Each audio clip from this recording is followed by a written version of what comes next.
ठीक है, तो एक सवाल और जो है वो इस तरह से बनाया जाता है।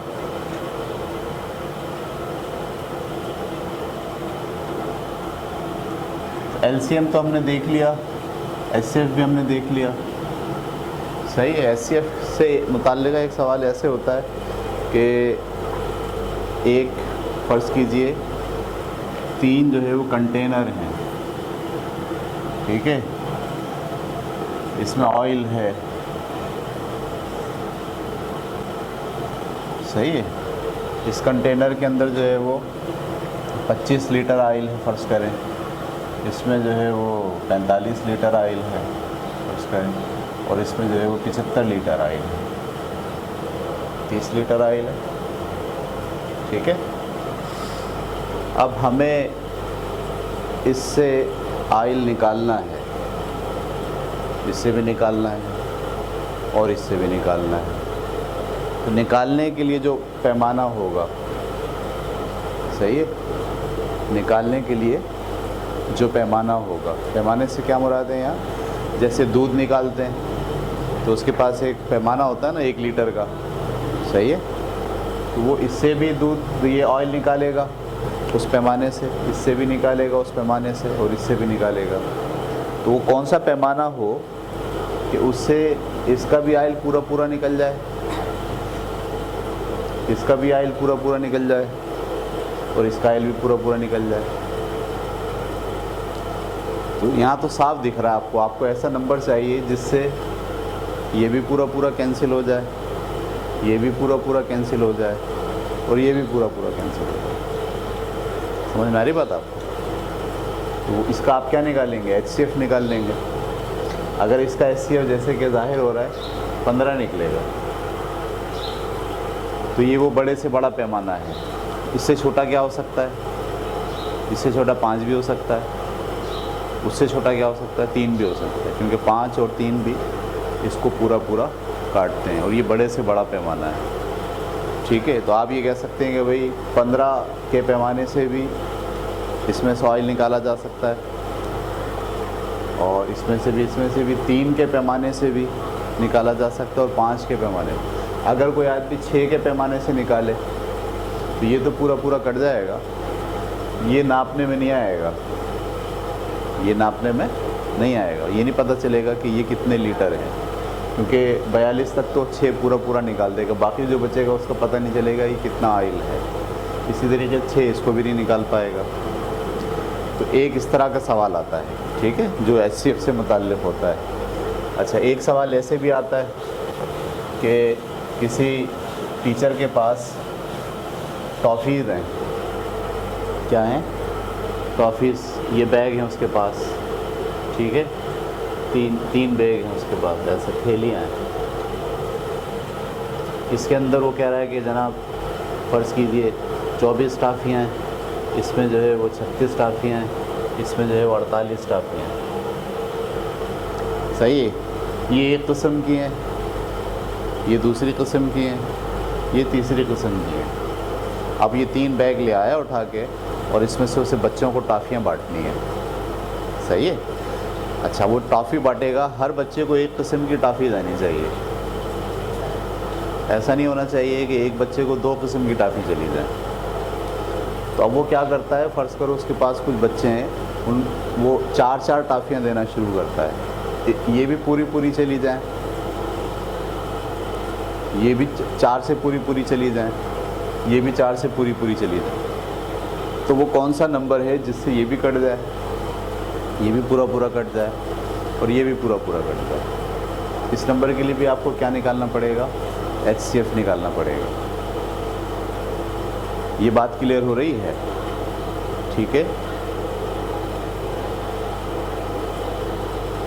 इसमें एक सवाल बड़ा ट्रिकी आता है, बहुत ट्रिकी ये आता है कि यहाँ 24 के बजाय आपको दे दिया जाए 25 और यहाँ आपको 36 के बजाय दे दिया जाए 37 और यहाँ 48 के बजाय दे दिया जाए 49।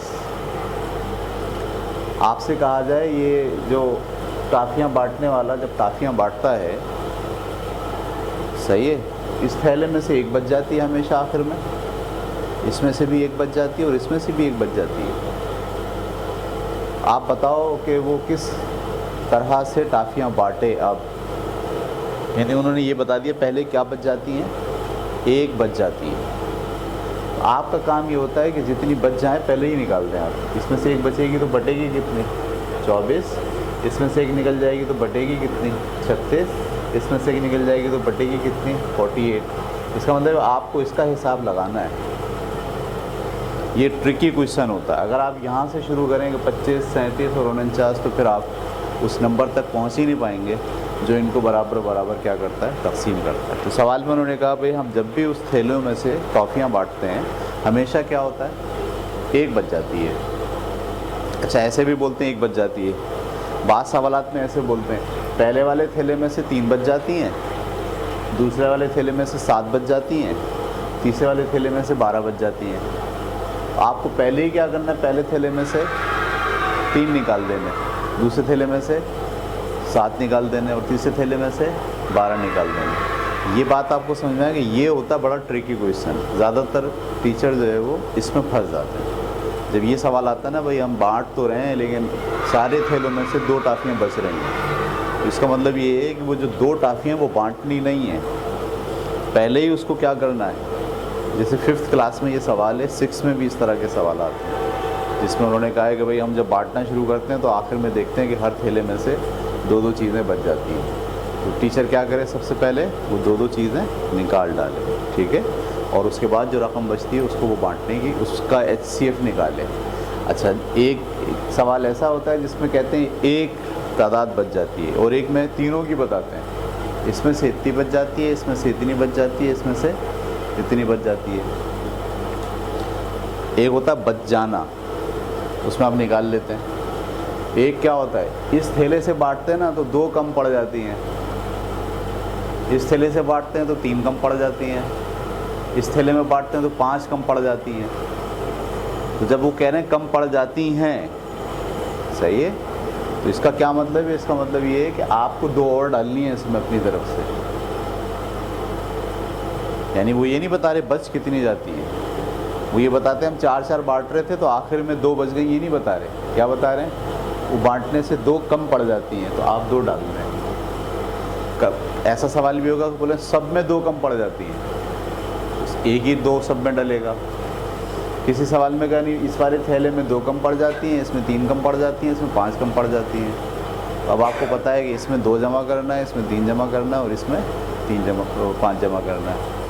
तो ये 2 ट्रिकी क्वेश्चन आते हैं HCF के अंदर जो टीचर समझ नहीं पाते। क्या वो उनका जहन क्या होता है, भाई जो नंबर दिया हुआ उसका क्या कर लो, HCF निकाल लो। तो इसका तो आराम से निकल जाता है, इसका वो आराम से निकाल लेंगे 7 के टेबल से, इसका नहीं निकाल पाएंगे, फंस गया सवाल। इसका मतलब है इसमें ये सवाल यहाँ से शुरू होगा ही नहीं कि आपने तीनों के फैक्टर निकाल लेना। आपका सवाल यहाँ से शुरू होगा कि उन्होंने कहा है कि इसको जब हम बांटना शुरू करते हैं तो इसमें से 2 बच जाती हैं, इसमें से 3 बच जाती हैं, इसमें से 5 बच जाती हैं। तो आप पहले ही क्या करें, जो 2 बच गई हैं उसको निकाल दें, जो 3 बच गई हैं उसको निकाल दें, जो 5 बच गई हैं उसको निकाल दें। ये बात क्लियर हो गई आपको।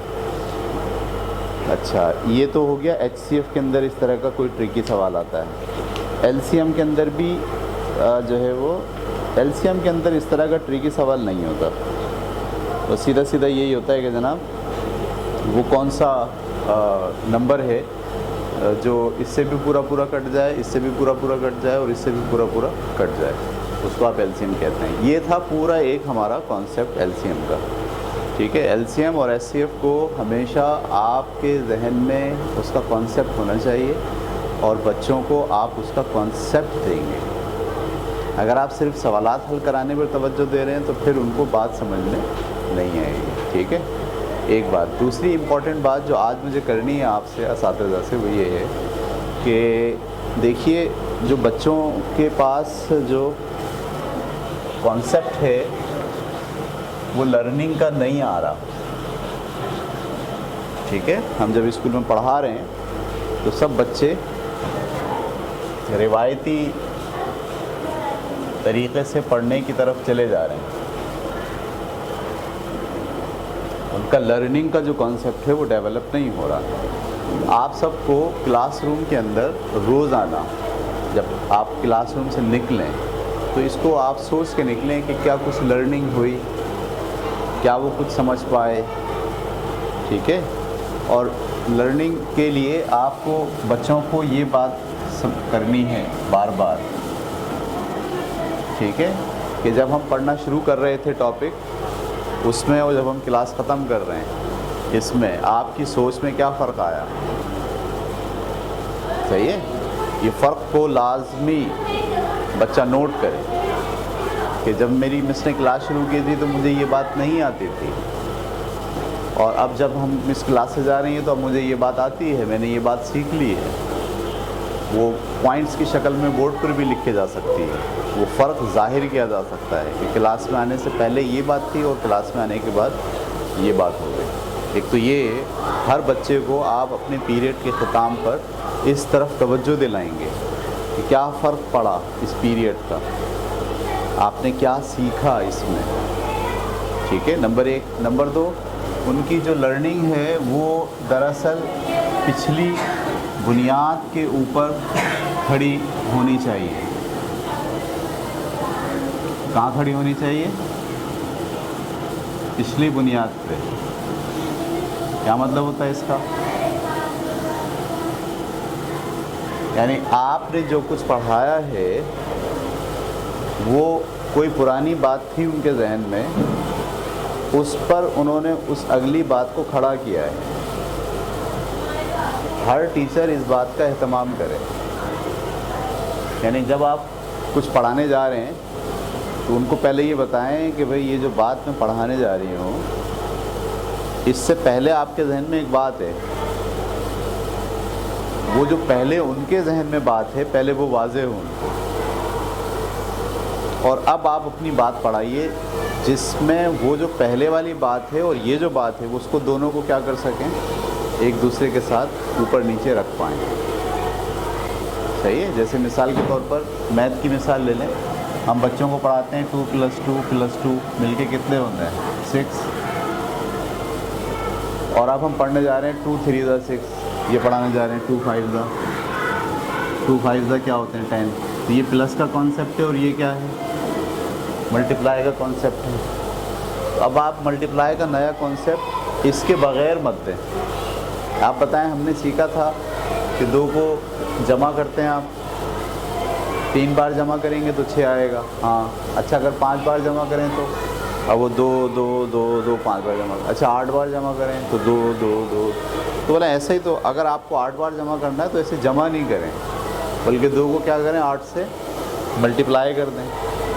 ये देखें क्या हुआ, उनके जहन में क्या था, पहले से प्लस था, आपने क्या करा, उस प्लस के ऊपर एक नई बाउंड्री बना दी, एक नया रद्दा रख दिया।